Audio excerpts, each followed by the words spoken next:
De un libro, un cuento. El astillero, del escritor uruguayo Juan Carlos Onetti, y publicada en 1961. Considerada una obra existencialista, narra la decadencia personal y fracaso existencial de Larsen, un trabajador que regresa al pueblo, para trabajar en un astillero abandonado, y se enfrenta a ilusiones destruidas, a personajes antiguos y a un futuro incierto, pues todo lo que encuentra está desolado y corroído por la ruina. La novela refleja la condición humana, el absurdo existencial envuelto en una atmósfera melancólica, y describe, de forma fiel, lo que es la soledad, el desencanto, que se crea al perder la ilusión frente a la cruda realidad. Larsen llegó tarde aquella mañana. Nunca llegaba temprano. Sabía que no hay apuro para un lugar donde el tiempo se deshacía como las tablas podridas que había en el muelle. El viento húmedo, cargado de olor a óxido y sal marina, empujaba la bruma matutina sobre las ruinas del astillero. Desde el portón de hierro observó con desgano las letras casi borradas del cartel: Astillero, Petru e Hijos. Un nombre que ya no significaba nada. El silencio gobernaba el lugar. Nada de motores, nada de gritos de obreros, ni siquiera el eco de un martillo contra la madera. Solo el mar, respirando su ritmo eterno y el crujido de la estructura metálica ya castigada por los años. Cruzó la oficina con su andar pesado. La puerta chirrió al abrirse y, dentro, vio a Petrus sentado tras su escritorio viejo, hundido entre papeles amarillentos. Levantó los ojos sin asombro al verlo entrar. Larsen, dijo con la voz ronca de los años y el desencanto: «Tenemos trabajo». Larsen encendió un cigarro con calma. Lo miró sin responder, como si esperara que la frase se deshiciera en el aire por falta de credibilidad. «Un barco», continuó Petrus, arrasando las palabras. «No uno grande, pero suficiente para justificar nuestra existencia unos meses». Larsen asintió, no porque creyera en ello, sino porque la mentira era el único pilar que mantenía aquel sitio. Sabía que no había encargos, que ningún puerto les pediría reparar nada, que el astillero era un cadáver sostenido solo por el hábito de seguir respirando. Aún así, tomó el expediente que Petrus le deslizó sobre el escritorio. Lo hojeó sin interés.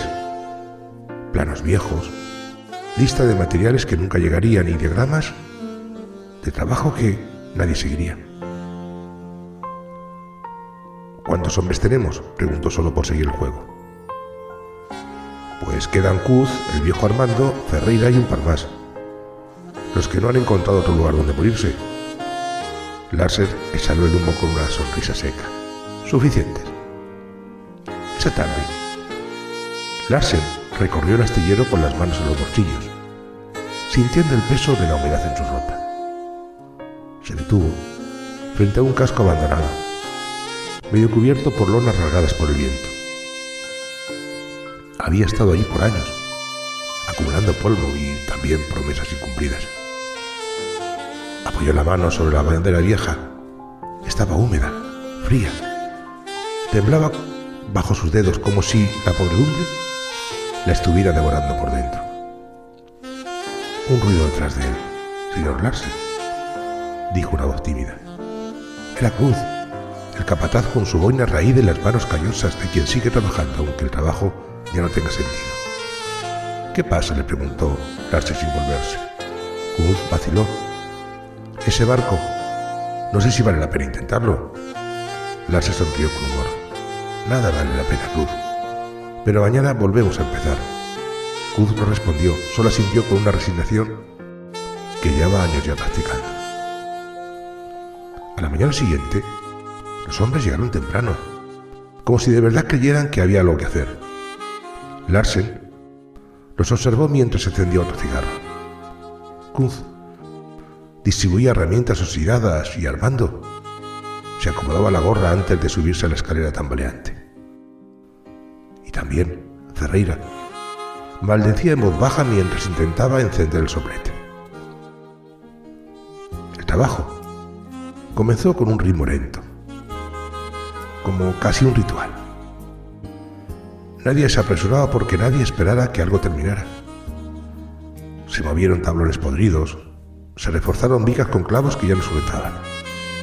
Larsen caminaba entre ellos, supervisando con la expresión de un actor que conoce demasiado bien su papel. Días después, llegó un inspector del puerto, un hombre flaco, de traje gastado y corbata torcida. Miró los papeles que Larsen le entregó y luego recorrió el astillero con una expresión de disgusto. «Esto no está en condiciones de operar», dijo finalmente. «Nunca lo estuvo», respondió Larsen. El inspector lo miró con fastidio. «Entonces, ¿para qué seguir con esto?». Larsen apagó el cigarro contra una viga de metal. «Porque aún no sabemos qué hacer sin él». El inspector le insistió. Se limitó a firmar un papel sin leerlo y se marchó. Larsen lo vio alejarse y supo que nadie volvería a preguntar por el barco. Pasaron semanas sin que nadie hablara de un pago. Los hombres seguían viniendo porque no tenían otro sitio donde estar. Una tarde, Ferreira dejó caer el suplete al suelo y quedó mirándolo. «Señor Larsen», dijo sin levantar la vista, «creo que hemos terminado». Larsen miró el barco. Seguía allí, en el mismo estado en que lo habían encontrado, apenas remendado, apenas más entero que antes. Pero sabía que Ferreira no hablaba del barco, hablaba del astillero, de ellos. Cruz asintió. Armando se quitó la gorra y pasó la mano por la frente, como si fuera un gesto final. Larsen encendió un último cigarro. Esa noche el viento se llevó las lonas que cubrían el barco, dejándonos expuesto bajo la luna pálida. Nadie vino al día siguiente, ni al otro, ni al otro. Un mes después, una tormenta arrancó el techo del galpón principal. Las vigas cedieron como huesos viejos. Y, cuando el sol volvió a salir, el astillero solo era escombro junto al mar. Larsen no volvió a pisar el puerto. Nadie volvió a hablar con él, pero si alguien pasaba por allí en las noches de viento fuerte, podía escuchar un crujido entre las ruinas, como si aún quedara algo tratando de sostenerse de pie. Y esta historia termina con un Larsen resignado a su destino y un astillero que no se derrumba solo físicamente, sino como símbolo también de que a veces hacemos cosas que ya no tienen razón de ser. Que tengas un feliz día.